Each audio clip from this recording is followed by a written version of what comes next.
आज हम लोग स्टार्ट करेंगे क्लास 11 का chapter FOM fundamental of mathematics.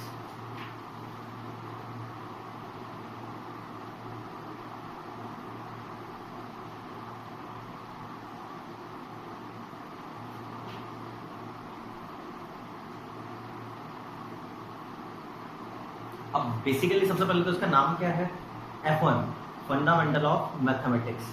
Meaning क्या है कि मैथमेटिक्स के फंडामेंटल्स की बात कर रहे हैं। इस चैप्टर की बात करोगे तो इस चैप्टर का इंडिविजुअल क्वेश्चन IIT या मेंस में आ जाए तो ठीक है, वैसे जनरली आता नहीं है। लेकिन अगर हम इस चैप्टर के अंदर जितने भी टॉपिक्स पढ़ेंगे तो हम ये बोल सकते हैं वो बहुत ही इंपॉर्टेंट टॉपिक है, क्योंकि वो दूसरे सारे चैप्टर्स के अंदर, क्योंकि नाम ही क्या है फंडामेंटल ऑफ मैथमेटिक्स, तो वो दूसरे चैप्टर्स में एज इट इज आता है। दूसरी चीज, फंडामेंटल हम लोग दो तरीके से पढ़ेंगे। पहले फर्स्ट पार्ट के अंदर हम कुछ टॉपिक्स पढ़ेंगे और फिर सेकंड पार्ट के अंदर थोड़ा टाइम के बाद हम लोग कुछ टॉपिक्स पढ़ेंगे। तो इसको हमने दो पार्ट में डिवाइड कर दिया है बेसिकली फंडामेंटल ऑफ मैथमेटिक्स को। अब फंडामेंटल ऑफ मैथमेटिक्स में सबसे पहले आता है इंट्रोडक्शन सेट। सेट्स होता क्या है बेसिकली, क्लियर। अब सेट को अगर हम लोग डेफिनेशन की बात करें तो सेट के सिंपल सी डेफिनेशन तो आप लोग ये बोल सकते हो, set is a collection of well defined object या आर्टिकल्स, कुछ भी बोल सकते हो आप लोग। हम लोग ये बोल सकते हैं set is collection of well defined distinct object public. Clear.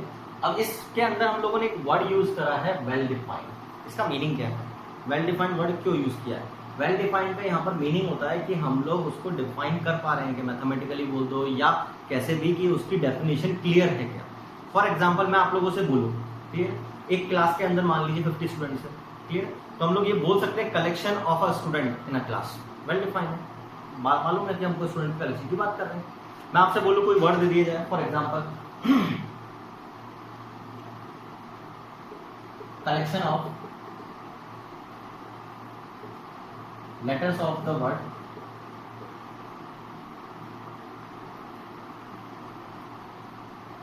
Apple. ठीक है, हम लोगों को बोला गया collection of letters of the word Apple. Apple के अंदर यूज होने वाले लेटर्स का कलेक्शन, क्या ये भी वेल डिफाइन? हमको पता है कि इसके अंदर क्या यूज हो रहे हैं, कौन सा लेटर्स यूज हो रहे हैं। अब इसी की जगह अगर मैं आपसे बोलूं, फॉर एग्जाम्पल एक क्लास के अंदर 50 स्टूडेंट्स हैं, अभी जो हमने एग्जाम्पल लिया, लेकिन मैं आप लोगों से ये बोलता कलेक्शन ऑफ स्टूडेंट्स, इसकी जगह कलेक्शन ऑफ इंटेलिजेंट स्टूडेंट, क्या पॉसिबल है आप लोगों को डिफाइन करना? क्यों? इंटेलिजेंट की डेफिनेशन क्या डिफाइन करेंगे हम लोग? इंटेलिजेंट किस रेस्पेक्ट में, ये हम लोगों को पता है क्या?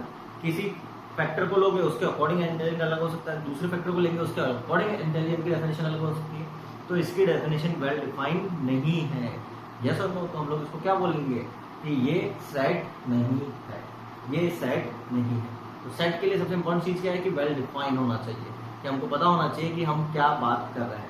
इसी की जगह अगर हम लोग इसी के अंदर इसी क्वेश्चन में ये बोलता मैं कि set of intelligent student where intelligent student whose percentage is above 75%। अब क्या हमने डिफाइन कर दिया उसकी डेफिनेशन। इंटेलिजेंट स्टूडेंट का मीनिंग हम लोगों ने क्या बोला, वो स्टूडेंट जिसकी परसेंटेज कितनी हो एग्जाम के अंदर 75% से अबव, उसको हम लोगों ने इंटेलिजेंट स्टूडेंट बोला। तो आप क्या उसको कलेक्ट कर सकते हो, उस डेटा को कलेक्ट कर सकते हो या तो उसको बोलेंगे हम लोग सेट। लेकिन वो क्या हुआ, वेल डिफाइंड हुआ, बिना उसके वो नहीं था। फॉर एग्जाम्पल हम लोगों ने बोला कि collection of hard working peoples. अब हार्ड वर्किंग की डेफिनेशन हम डिफाइन कैसे करेंगे? नहीं कर सकते, तो इसको हम लोग सेट नहीं बोलेंगे। क्लियर। अब दूसरी चीज, generally sets are represented by capital letters. Generally sets को कैपिटल लेटर से रिप्रेजेंट करते हैं, कोई भी कैपिटल लेटर से रिप्रेजेंट कर सकते हो आप लोग, ABCD कोई से भी। फॉर एग्जांपल हम लोग इसी की बात कर लेते हैं, तो हम लोगों ने इसको क्या बोला, ये तो ये एक सेट है। अगर इसी की जगह हम लोग ये बोलते हैं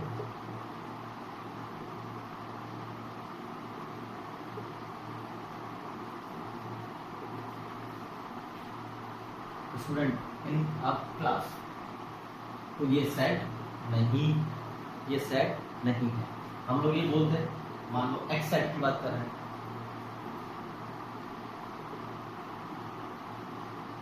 collection of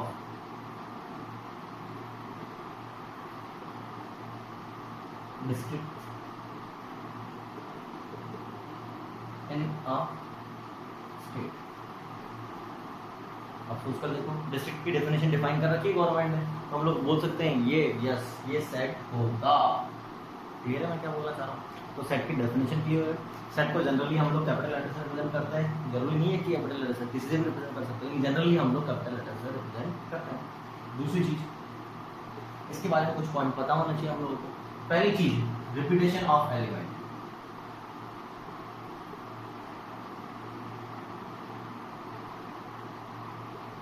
in the set not repetition allowed नहीं होता है। क्या मीनिंग है? फॉर एग्जाम्पल, आप लोगों से ये बोला जाए क्या, collection of letters of word, ये सेट है, ये तो समझ में आ गया। अब इसको लिखने का तरीका क्या होगा, ये हम लोग आगे पढ़ेंगे कि सेट्स को लिखने का तरीका होता है, कर्ली ब्रैकेट यूज करते हैं हम लोग इसके लिए, और एलिमेंट्स को इसके अंदर लिखकर, ये इसके एलिमेंट होते हैं, और एलिमेंट्स को सेपरेट करते हैं कॉमा की हेल्प से। ठीक है, अब अगर आप लोग इसकी जगह ये लिख देते हैं,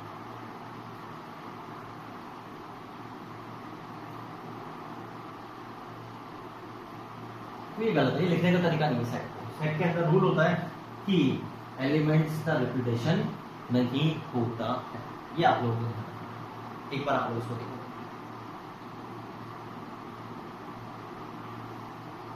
नेक्स्ट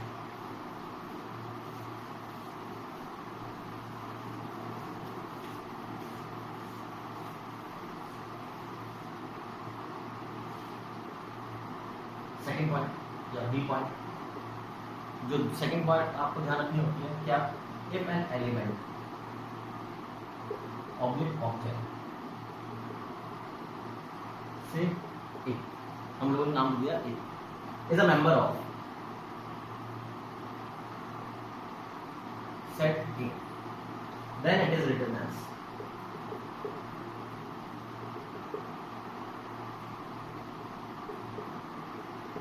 इसको लिखने का तरीका ये होता है, और इस साइन का मीनिंग होता है बिलोंग्स टू, इस साइन का मीनिंग होता है बिलोंग्स टू, और रीड ऐसे करते हैं, and read as A belongs to set A, A belongs to set A. इसको लिखने का तरीका ये होता है, see if an element A is not a member of set A, then it is written as। अब हम इसको कैसे लिखेंगे, यस, सिर्फ हमको इतना सा काम करना है, ये क्या हो जाएगा, not belongs to, not belongs to.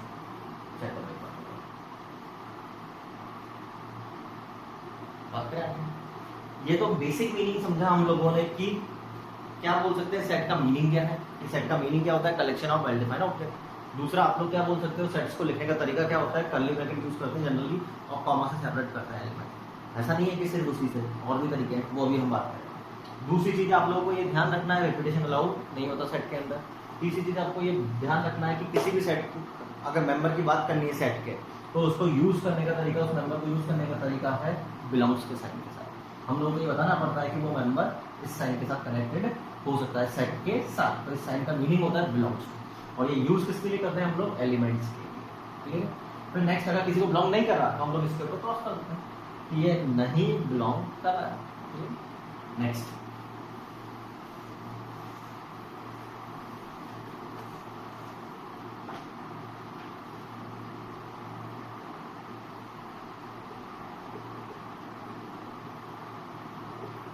अब हम लोग बात कर रहे हैं रिप्रेजेंटेशन ऑफ अ सेट, किसी भी सेट को लिखने का क्या क्या तरीका हो। तो हम लोग ये बोल सकते हैं सेट को रिप्रेजेंट करने के दो तरीके होते हैं हमारे पास, दो मेनली तरीके होते हैं। उसमें फर्स्ट फॉर्म होती है Brewster method, oblique tabular form, oblique listing. इसके अंदर हम लोग तीनों में से किसी भी कुछ भी नाम दे सकते हैं कि उसको रोस्टर फॉर्म बोल सकते हो, लिस्टिंग मेथड बोल सकते हो, टेबुलर फॉर्म बोल सकते हो। इसका मीनिंग क्या होता है? In this method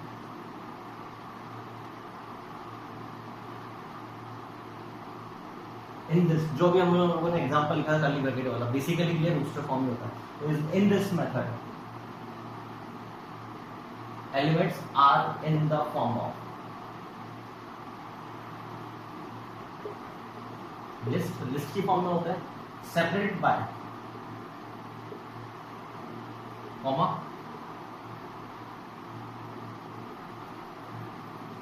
and enclose in curly brackets.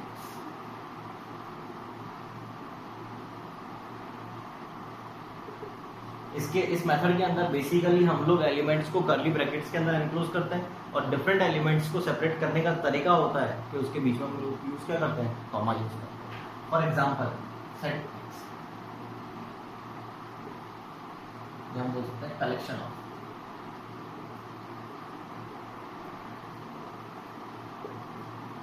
letters of the word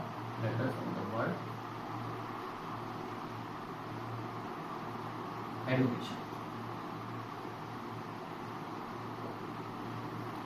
तो इसको लिखने का तरीका क्या होगा? तो सबसे पहला लेटर बोल सकते हैं हम लोग ई आ रहा है, फिर डी आ रहा है, यू आ रहा है, सी आ रहा है, ए आ रहा है, टी आ रहा है, आई आ रहा है, ओ आ रहा है। हम लोग ये बोल सकते हैं ये किस फॉर्म में है? यस, रोस्टर फॉर्म के अंदर कर्ली ब्रैकेट से यूज करते हैं और सेपरेट करते हैं कॉमा से। अगेन रिपीटेशन अलाउड नहीं होता है।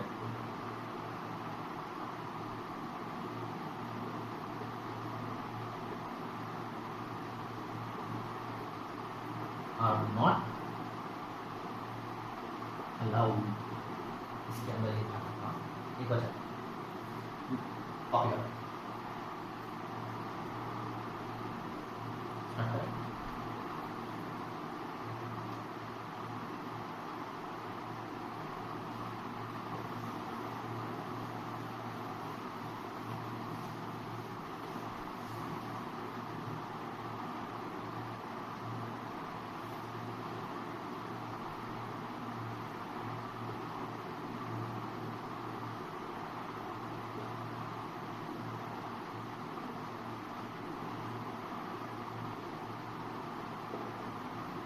दूसरा आता है सेट बिल्डर मेथड। इसकी हेल्प से हम लोग बेसिकली क्या होता है, सेट को फॉर्म कर सकते हैं लिस्ट फॉर्म के अंदर। इसके अंदर ये बोल सकते हो कि ये सेट रूल की फॉर्म में रिप्रेजेंट होता है, एक प्रॉपर्टी की फॉर्म में रिप्रेजेंट होता है।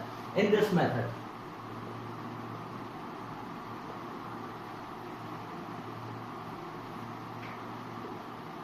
We write down a rule oblique property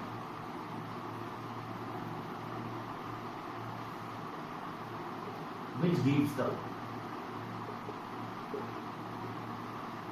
elements of a set, which gives the element of a set, and it is written as, suppose x set है तो x is a set of x बोल दो, a बोल दो, b बोल दो, कुछ भी बोल दो, सच दैट यहाँ पर ये यूज करते हैं हम लोग। इसकी जगह आप लोग ये भी यूज कर सकते हो ऑब्लिक, ठीक है, वर्टिकल लाइन बोल दो या ऑब्लिक बोल दो, एक ही बात होती है। px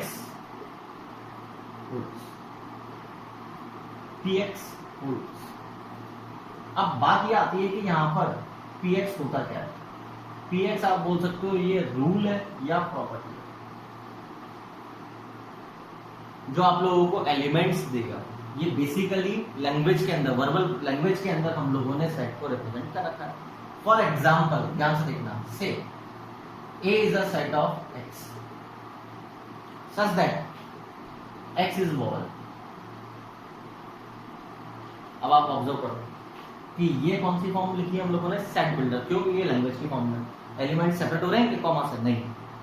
अब अगर आपको यूज करना है कि हमको इसको रोस्टर फॉर्म में कन्वर्ट करना है, तो रोस्टर फॉर्म के लिए हमको ये रूल समझना होगा। ये रूल क्या है? x is vowel. वोवल्स कौन कौन से होते हैं? यस, हम लोग क्या बोल सकते हैं? A E I O U। ये कौन सी फॉर्म बन गई? Roster form. चेक करो,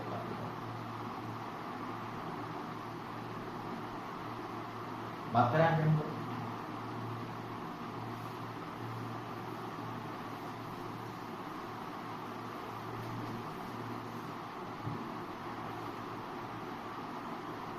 example. Convert the following set in roster form.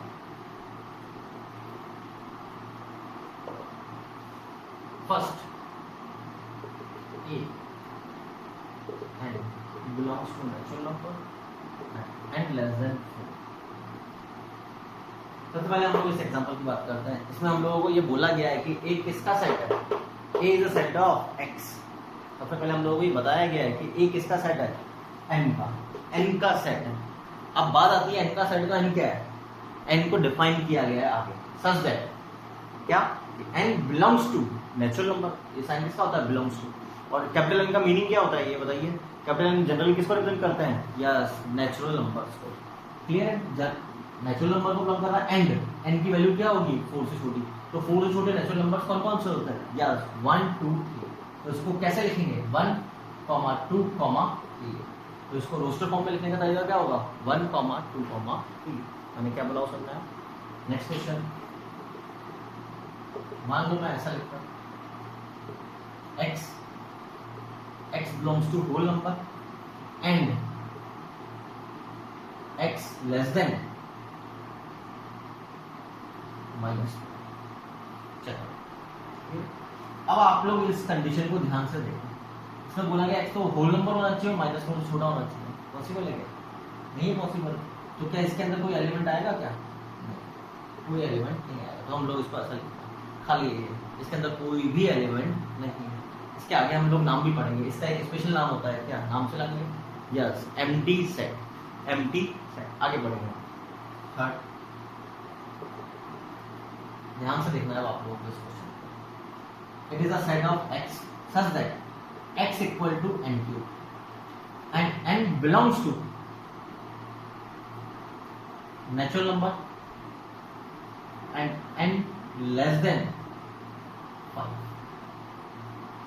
n less than equal to 5। अब आपको सोचकर देखना है मीनिंग क्या निकल रहा है। सबसे पहले ये बताओ a किसका सेट है? a किसका सेट है? a x का सेट है। और x कनेक्टेड कैसे है? x क्या है? n क्यूब है। और n क्या है? नेचुरल नंबर साथ में कितना है? Less than equal to 5। तो सबसे पहले तो इसका मीनिंग क्या निकलेगा? n क्या क्या हो सकता है? 3 4 5। पहली बात तो अब आप n 1 रखोगे तो x कितना मिलेगा? Yes 1।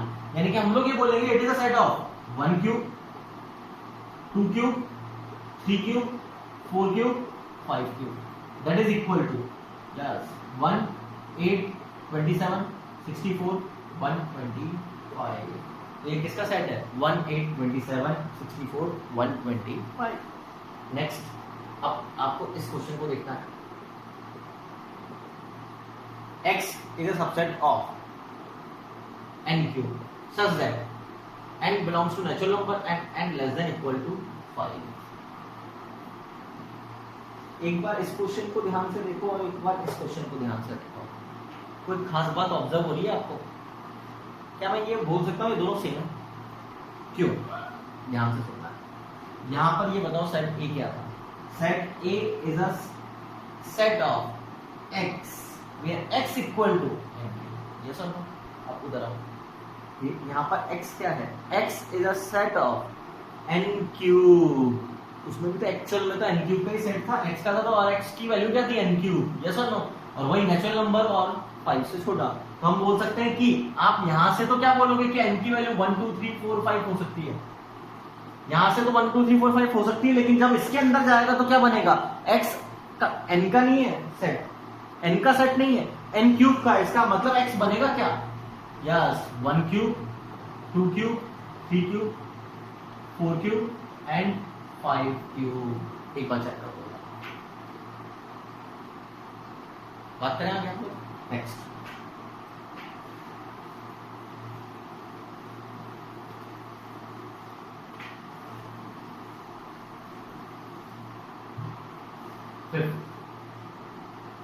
b is a subset of x minus 1 and x square minus 4x minus 8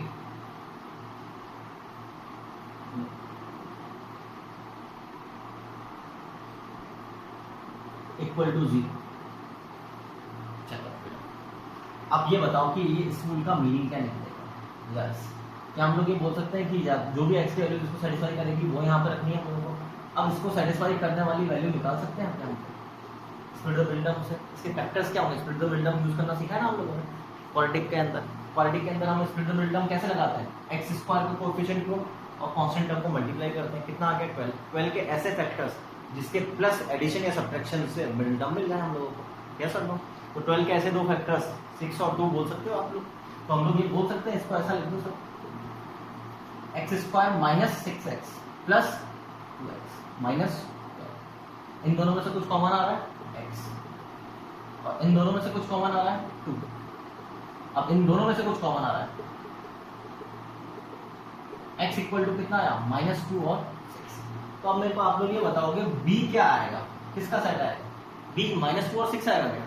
नहीं, हमको क्या निकालना है? x -1, यानी कि जब हम x -2 लेंगे तो यहाँ पर कितना आएगा, और जब हम 6 लेंगे तो यहाँ कितना आएगा? चेक करो 6।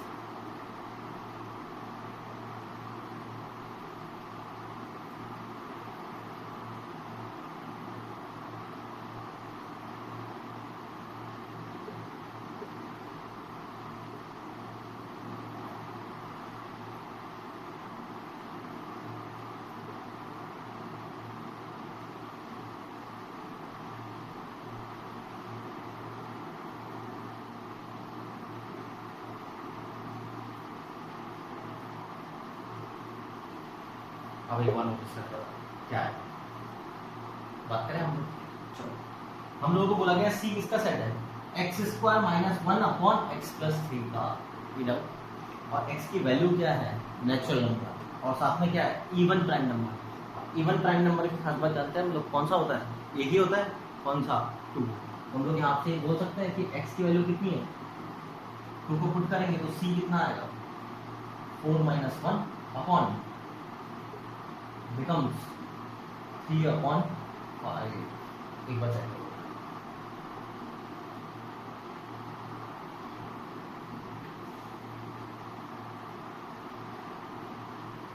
Next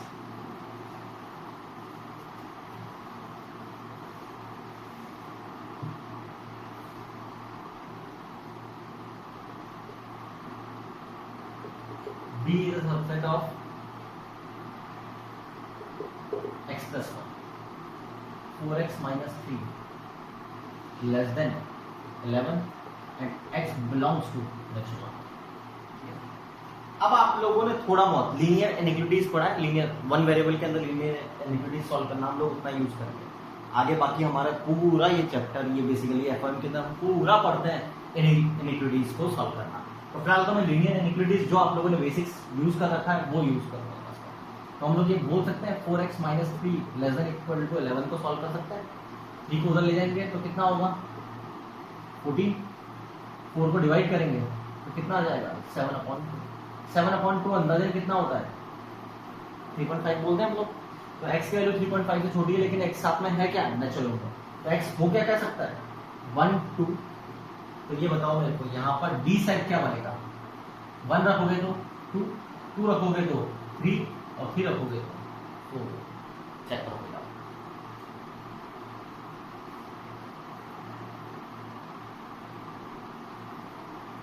E is a subset of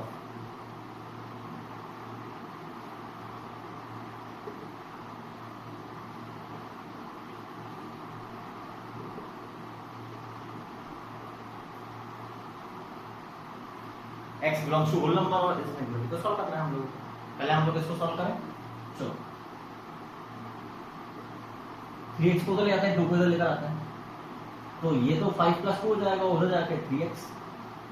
ये 7 3 को क्रॉस मल्टीप्लाई करेंगे, 7/3 अंदाजन हम लोग ये बोल सकते हैं 2.13, और 2.3 से छोटे होल नंबर्स क्या होते हैं? 0 1 2। अब 0 इसके अंदर रखोगे तो सेट E क्या आएगा? 0 रखेंगे तो 0 - 1 -1, 1 रखो 1 - 1 0, 2 रखो 4 - 1 यानी कि 3। चेक कर दो एक बार।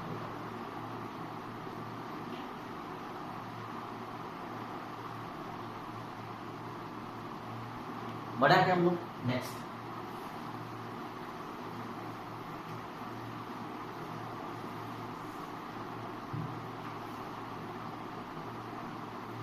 convert the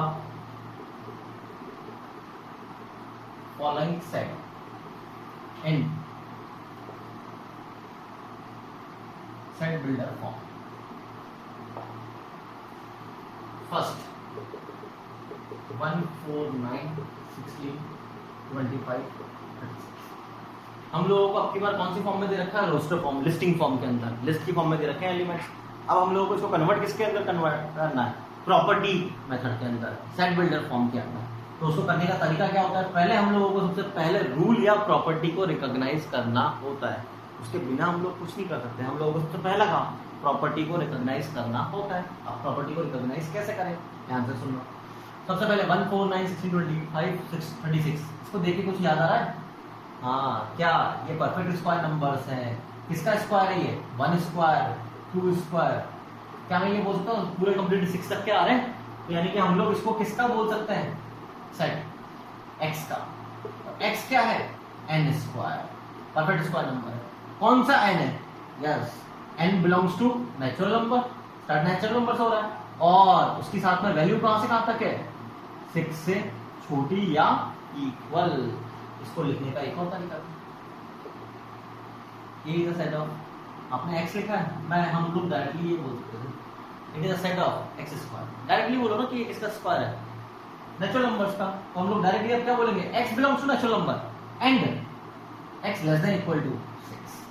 अब यहाँ पर ऐसा कोई डाउट नहीं आना चाहिए कि सर यहाँ पर लेस देन इक्वल टू 6 की जगह हम लेस देन 7 भी तो लिख सकते हैं। बिल्कुल लिख सकते थे, दोनों का मतलब एक ही तो है। क्यों? क्योंकि यहाँ पे नेचुरल नंबर लिख रखना है, तो उससे कोई फर्क नहीं पड़ेगा। एक बार चेक करो बेटा, कोई डाउट?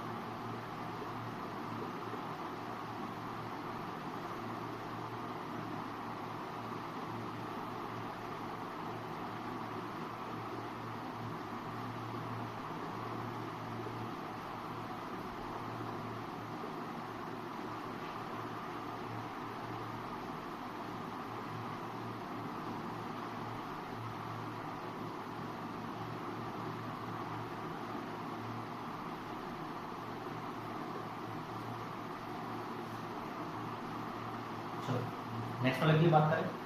अब सबसे पहले आप लोगों को रिकॉग्नाइज करना है कि ये रूल कौन सा होता है। तो इन नंबर्स को ध्यान से देखो।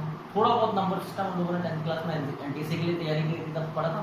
तो लोग ये बोलते हैं नंबर सीरीज तो एक तरह से, तो ऑब्जर्व करें नंबर 0 7 26 64 124 एंड सो ऑन। थोड़ा सा ऑब्जर्व हो रहा है किसी के आसपास के नंबर? किसके? क्या ये बोल सकता हूँ ये 1 - 1 है, ये 8 - 1 है, ये 27 - 1 है, ये 64 - 1 है, ये 343 - 1 है। अब ये 1 8 27 64 ये क्या है? Yes, perfect cube. हम लोग इसको क्या बोल सकते हैं? It is a set of x³ - 1। और x क्या होगा? Natural number. कहां से कहां तक का? 7 तक का। चेक करो,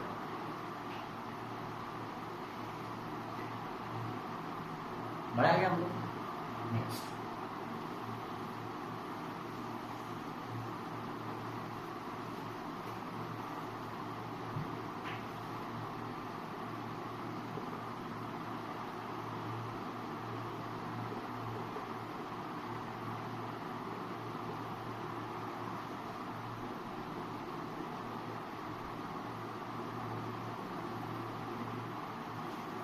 अब हम लोगों को इसको सेट बिल्डर फॉर्म को के अंदर चेंज करना है, सेट बिल्डर फॉर्म के।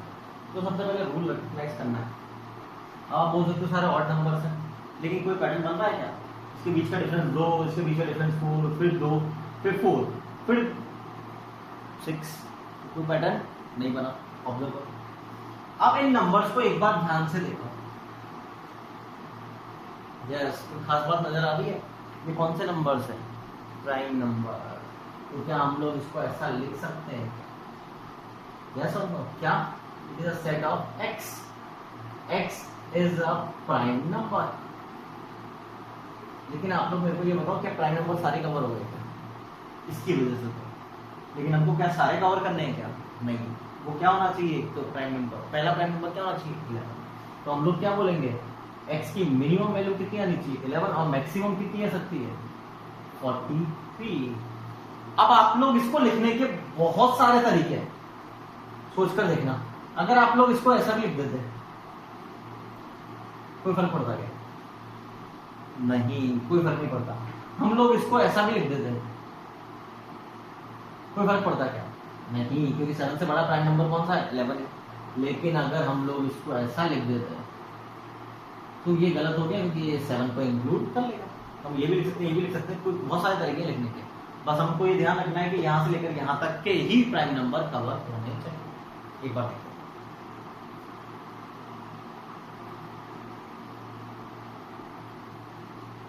बड़ा है हमको। Next question,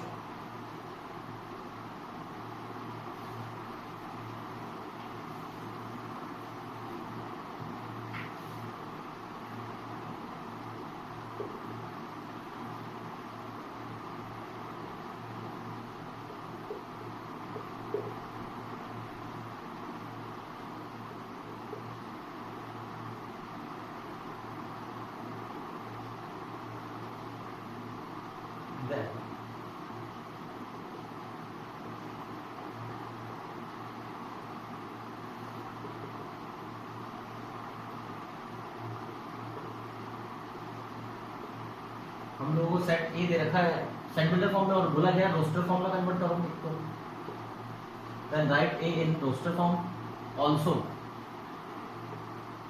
state true oblique T oblique F का मतलब true oblique false. First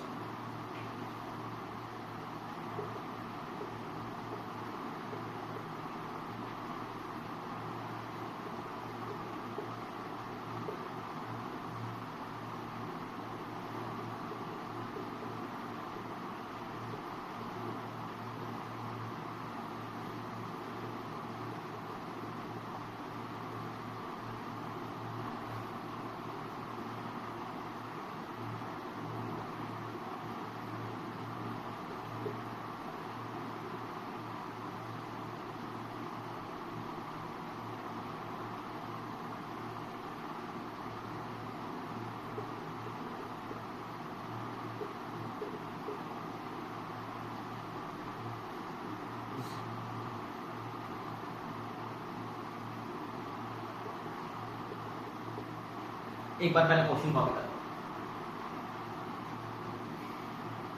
start करें। अब आप लोगों को बोला क्या गया वो ध्यान से देखना। ए किसका सेट है n-1 अपॉन n+1 और n है क्या होल नंबर के साथ साथ लेस देन इक्वल टू 10। तो इसकी वजह से हम लोग ये बोल सकते हैं कि इसकी वैल्यू 0 से लेकर 10 तक कुछ भी हो सकती है। अब इसको रोस्टर फॉर्म में लिखना है तो सबसे पहले तो 0 रखोगे, 0 रखोगे तो कितना आएगा -1, फिर 1 रखोगे तो 0, 2 रखो 2 - 1 1 अपॉन 3, 3 रखोगे तो 2 अपॉन 4। यस और नो? 2 अपॉन 4 का मीनिंग कितना हो गया? Yes 1 upon 2। तो हम लोग इसको फिर से इधर लिखते हैं, एक बार चेक करो कोई डाउट बना क्या हम लोग। 4 रखो, 4 रखोगे तो 3 अपॉन 5, कोई डाउट? 5 रखो, 5 रखोगे तो कितना आएगा 4 अपॉन 6, 4 अपॉन 6। इसको कैंसिल करके हम लोग क्या लिख सकते हैं 2 अपॉन 3। रिपीट तो नहीं हो रहा? नहीं। तो हम लोग ये बोल सकते हैं, यहां पर भी आएगा। अब 6 रखो, 6 रखोगे तो 5/7, 7 रखो 6/8। चेक करो 6/8 को हम लोग क्या लिख सकते हैं 3/4। तो यहाँ पर 5/7 3/4। चेक करो। अब 8 रखो, 8 रखोगे तो 7/9। यस 9 रखो, 9 रखोगे तो 8/10। 8/10 का मीनिंग कितना होगा 4/5। कोई भी रिपीटेशन होगा क्या अभी तक? नहीं।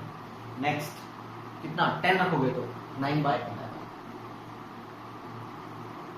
किसी भी एलिमेंट का रिपीटेशन नहीं हुआ था हम लोगों ने, सारे एलिमेंट अलग दिए। अब इनको देखकर बताओ मेरे को कौन सा आंसर है। आओ सबसे पहले साइन का मतलब क्या है बिलोंग्स टू। क्या -1 इसका मेंबर है? क्या है? दिख रहा है, यानी कि ट्रू ऑप्शन है। ये भी बोल रहा है बिलोंग्स टू। 0 इसका मेंबर है क्या? है। इसका मतलब ये भी यही बोल रहा है, तो ट्रू ऑप्शन हो गया। 2/3 इसको बिलोंग नहीं करता। देखते हैं 2/3 है इसके अंदर, यानी कि ये गलत लिखा हुआ है, नॉट बिलोंग्स टू लिखा हुआ है, तो ये क्या हो गया, फॉल्स। नेक्स्ट 7/9, 7/9 उसके अंदर है और ये क्या बोल रहा है, नॉट बिलोंग्स टू, यानी कि ये फॉल्स। इधर आओ, 9/11, 9/11 उसके अंदर है और ये भी क्या बोल रहा है, हाँ है। 5/7, 5/7 को ध्यान से देखो क्या है और ये भी ये बोल रहा है, तो ट्रू ऑप्शन। नेक्स्ट 1/2, 1/2 है इसके अंदर और ये बोल रहा है नहीं है, तो हम लोग क्या बोलेंगे, फॉल्स ऑप्शन है। एक बार चेक करो,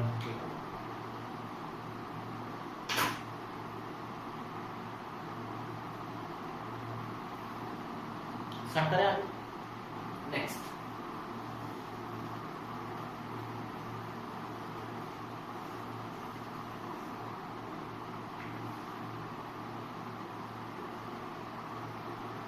अब हम लोग स्टार्ट करेंगे टाइप्स ऑफ सेट।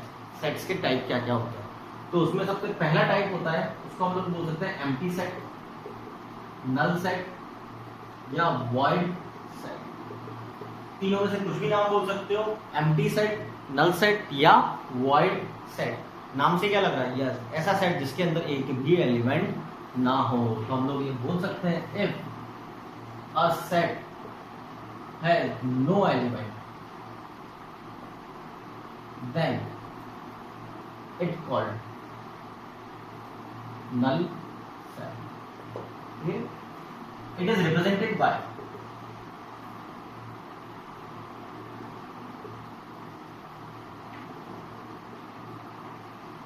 या तो हम लोग ब्लैंक कर्ली ब्रैकेट से रिप्रेजेंट करते हैं, इसके अंदर कुछ भी नहीं है एलिमेंट, तो उसको बोलते हैं नल सेट। या फिर हम लोग ये बोल सकते हैं, फाइव बोल दो, फिर बोल दो कि इसको रिप्रेजेंट करते हैं 5 से। इसको रिप्रेजेंट करने का तरीका होता है एम्प्टी सेट या फिर 5 से यूज कर सकते हो इसको लिखने का तरीका। और इसकी सिंपल सी डेफिनेशन है क्या, कि ये एक भी एलिमेंट को कंटेन नहीं करता है। अब जैसे एग्जांपल देखते हैं हम लोग, A is a subset of X such that X belongs to natural number and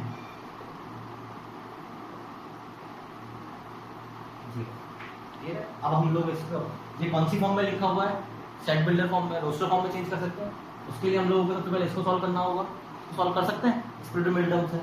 1 और 12 के ऐसे फैक्टर से 7 आ जाए, यस 3 and 4, तो x² + 3x + 4x + 12, x common, 4 common, इन दोनों में से x + 3 common, x equal to कितना आया। अब लेकिन यहां पर ध्यान से देखो क्या बोला गया है, but x belongs to natural number, सो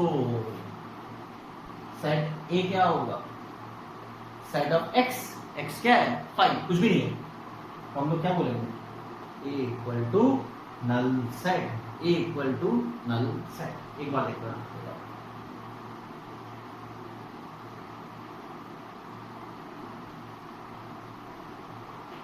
बढ़ा के हम लोग नेक्स्ट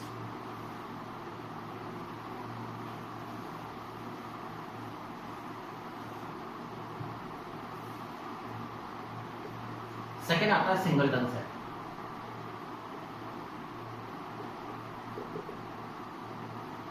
सिंगलटन सेट नाम से थोड़ा सा आइडिया लगा, सिंगलटन, तो हम लोग क्या बोलेंगे कि एक ऐसा सेट जिसके अंदर कितने एलिमेंट्स हो, हम लोग ये बोलते हैं if a set has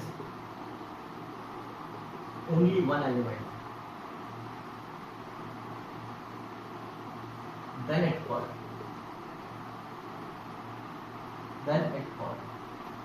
singleton set. Then it called singleton set. For example, A is a set of X. X is neither prime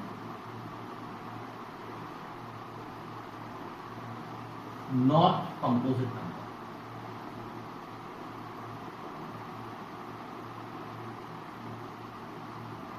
चलो बताओ कि ऐसा कौन सा नंबर जो प्राइम और कंपोजिट दोनों ही नहीं होता, तो हम लोग क्या बोलेंगे उसको, यस कौन सा 1, इसके अंदर कितने एलिमेंट्स हैं, इसको क्या बोलेंगे हम, सिंगलटन सेट। अब मैं आपसे एक क्वेश्चन पूछना चाह रहा हूँ, ध्यान से देखना है। Set A is A option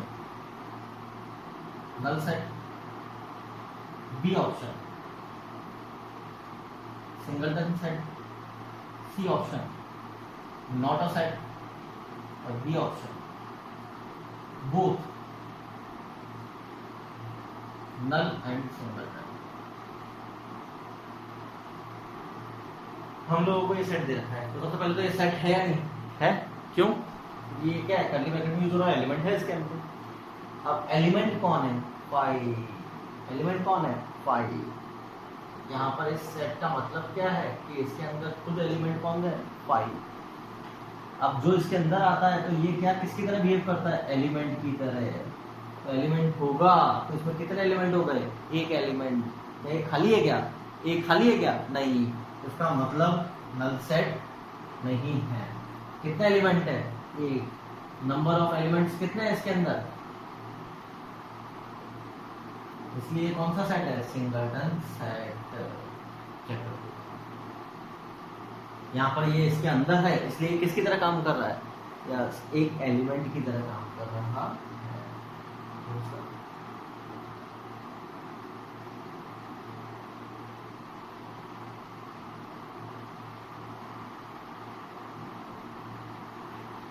बड़ा है। नेक्स्ट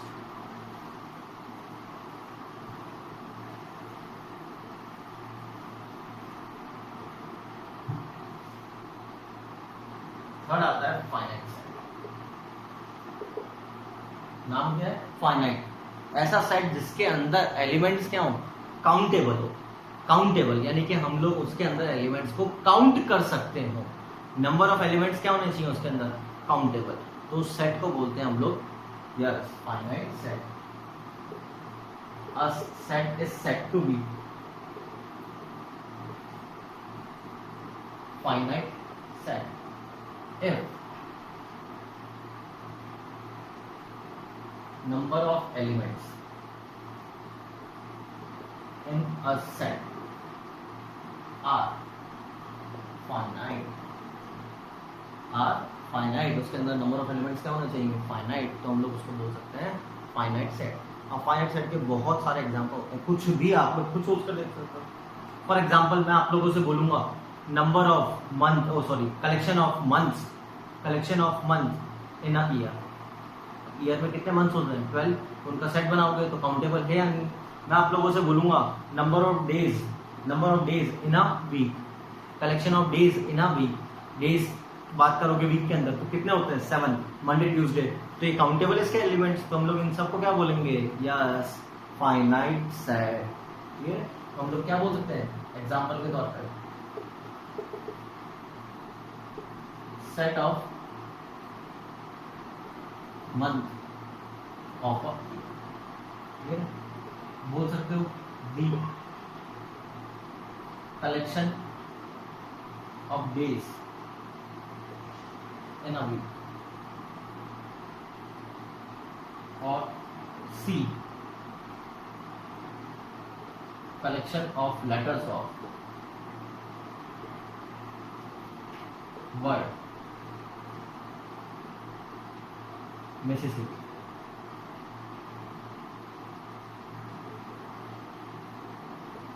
इसके अंदर सब के अंदर क्या ये बोल सकता हूँ एलिमेंट्स जो भी आएंगे वो काउंटेबल आएंगे, फाइनाइट आएंगे। तो इन सबको क्या बोल सकते हो आप लोग? Finite set. देख लो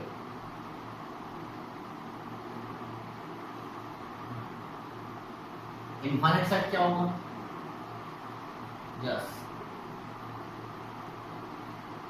इनफाइनाइट सेट इसके अंदर एलिमेंट्स कितने होते हैं? इनफाइनाइट। तो a set is said to B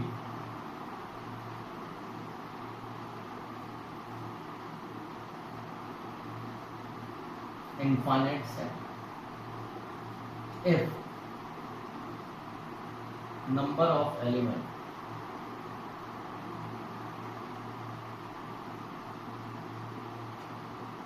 in a set are not finite। Bracket में लिख सकते हैं हम लोग infinite elements। अब इसके बहुत सारे एग्जांपल हो सकते हैं। आप बोल सकते हो कि set of stars in the sky, set of stars in the sky, ये क्या है? इनफाइनाइट सेट का एग्जांपल है। ठीक है, मैं आप लोगों से बोलूंगा, ये रख कर दूं,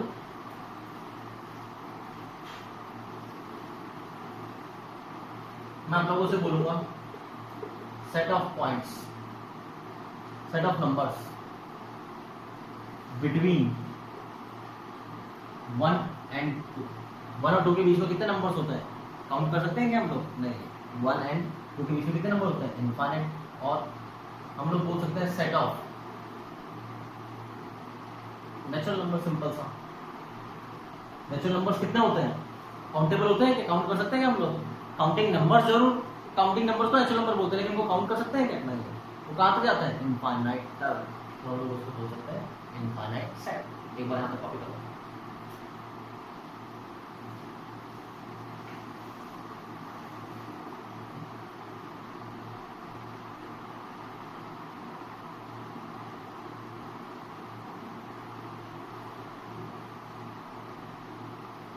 नेक्स्ट आता है cardinal number.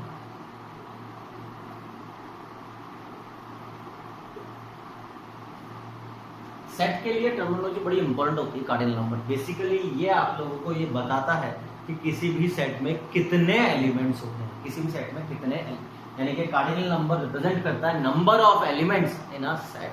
Cardinal number is, cardinal number is the number of elements in a set. Suppose if given set is A, then cardinal number is represented by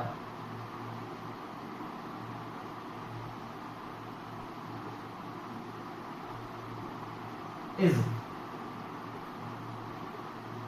written as, इसको रीड करने का तरीका होता है n of a। n of a इसका meaning क्या है? Number of element in set a, number of element in set a, इसको बोलते हैं हम लोग कार्डिनल नंबर। तो किसी भी सेट में कितने एलिमेंट्स होते हैं हम लोग उसको कार्डिनल नंबर बोलते हैं। बात करें आगे हम लोग।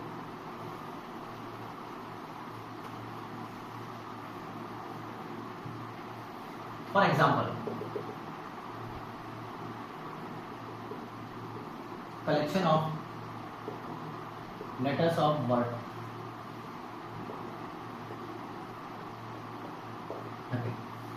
तो ये सेट बनेगा क्या? HAPY। तो n ऑफ a कितना आएगा इसका? 4। 5 नहीं, 5 लेटर जरूर है उसके अंदर, लेकिन हम लोगों को पूछा क्या है? सेट का कार्डिनल नंबर। तो सेट के अंदर तो कितने लेटर्स आएंगे? 4 ही लेटर्स आएंगे, इसमें कोई डाउट? चेक कर लो। दूसरी चीज, अब हम लोग बात करते हैं इक्विवेलेंट सेट की। इक्विवेलेंट, एक जैसे सेट्स का मतलब क्या होता है? एक जैसे सेट, इक्विवेलेंट सेट्स का मीनिंग होता है ऐसे दो सेट्स जिनके cardinal number same. Cardinal number set same होने का मतलब ही क्या है? क्या बोलेंगे हम लोग, या क्या बोलेंगे हम लोग कि उसके अंदर नंबर ऑफ एलिमेंट क्या है? सेम। तो हम लोग ये बोल सकते हैं two sets A and B are called equivalent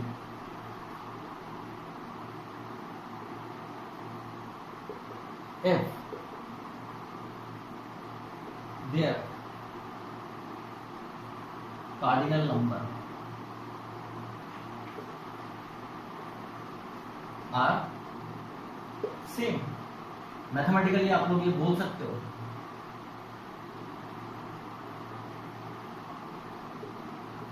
if n of A equal to n of B equal to finite, then A and B are equivalent sets। Clear? अब ये बताओ कि मैंने ये फाइनाइट क्यों लिखा? क्या आप लोग इनफाइनाइट क्वांटिटीज को कंपेयर कर सकते हो क्या?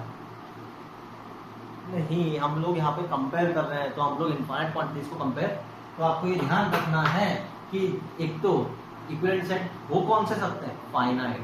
दो फाइनाइट सेट्स को हम लोग इक्विवेलेंट बोल सकते हैं। तो यहाँ पर भी लिखना है कि हम लोग यहाँ पे ये कलेक्शन कर सकते हैं। टू सेट्स की जगह बोल सकते हैं two finite sets A and B are called equivalent if their cardinal number are same। और मेथड ये बोल सकते हैं n of A equal to n of B finite equal है, तो हम लोग ये बोल सकते हैं then A and B are equivalent set। एक बार नोटिस कर लो। अब इसी का एग्जांपल लिखना है अगर हम लोग तो कुछ भी लिख सकते हैं, सोचकर देखो कि ऐसे जिसके कार्डिनल नंबर क्या हो सेम। फॉर एग्जांपल एक set of letters of word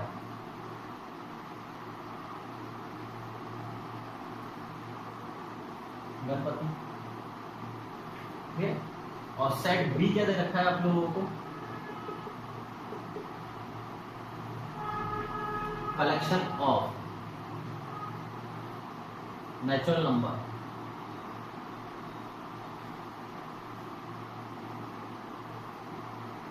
which are divisor of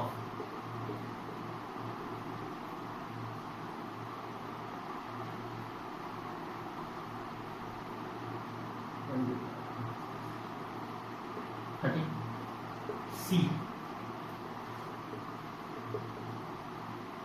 collection of prime number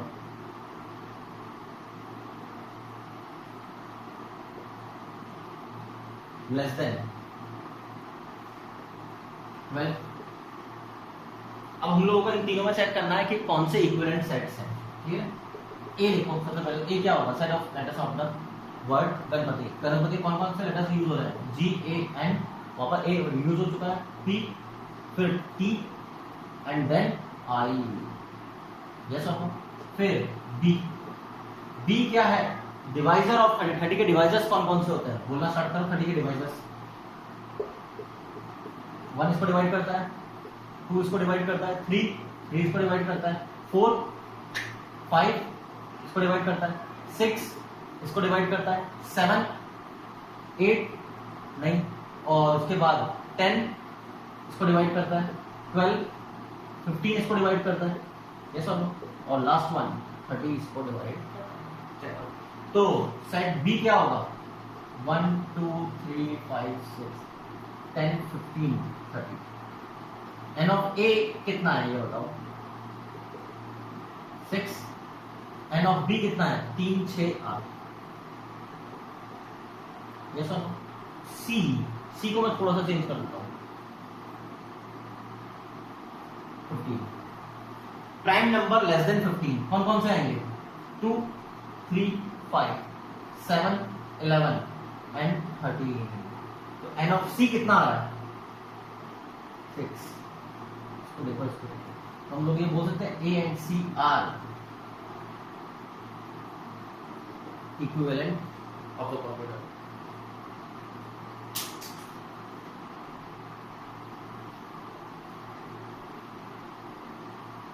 पढ़ा क्या हुआ,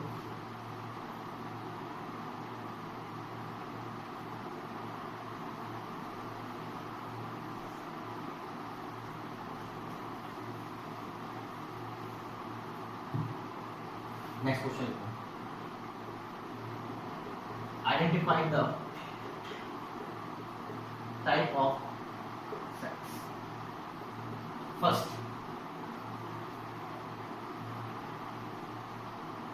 A equal to x belongs to natural number and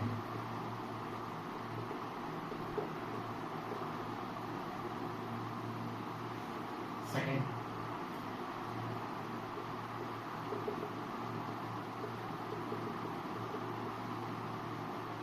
third, B,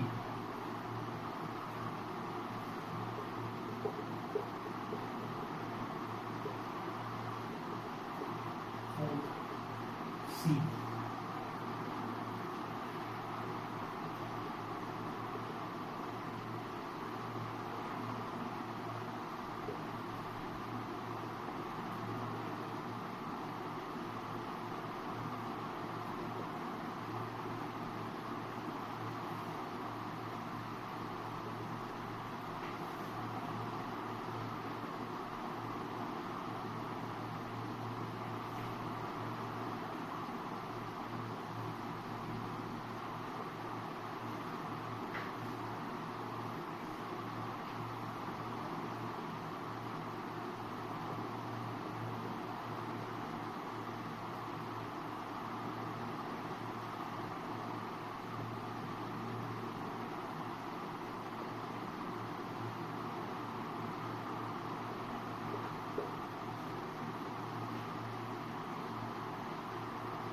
एक बार आप लोग पहले ये सारे क्वेश्चन कॉपी कर लो और सोचो एक बार आंसर के बारे में, फिर हम लोग डिस्कस करते हैं।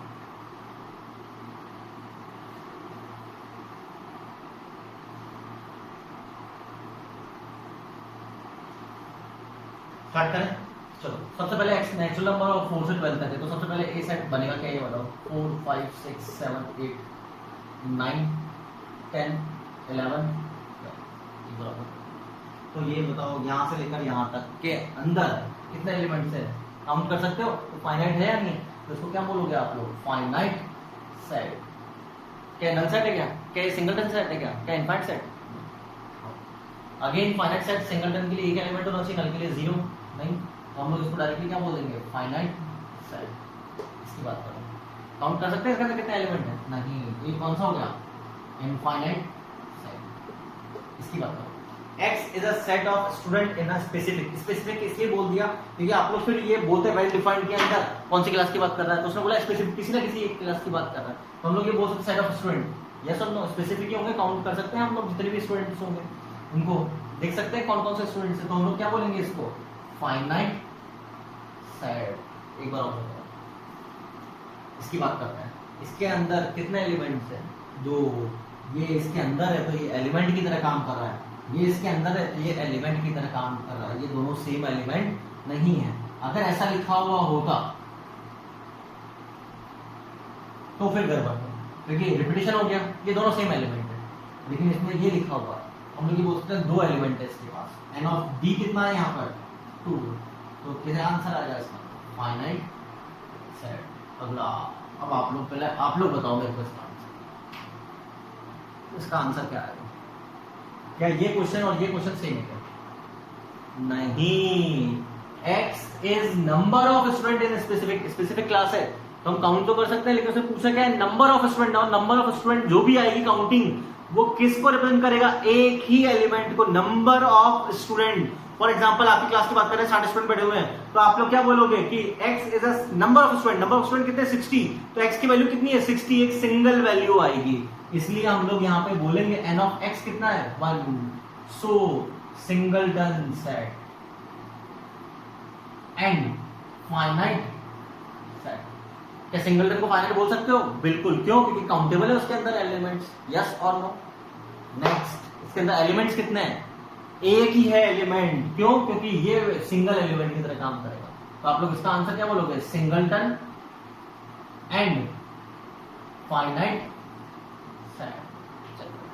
अब z is a set of x such that x not equal to x, x खुद के इक्वल नहीं हो सकता, ऐसा कोई नंबर है जो खुद के इक्वल ना हो सकता, तो इसका मतलब यहाँ पे ये क्या बनेगा? खाली। ये कौन सा सेट है? Null and finite.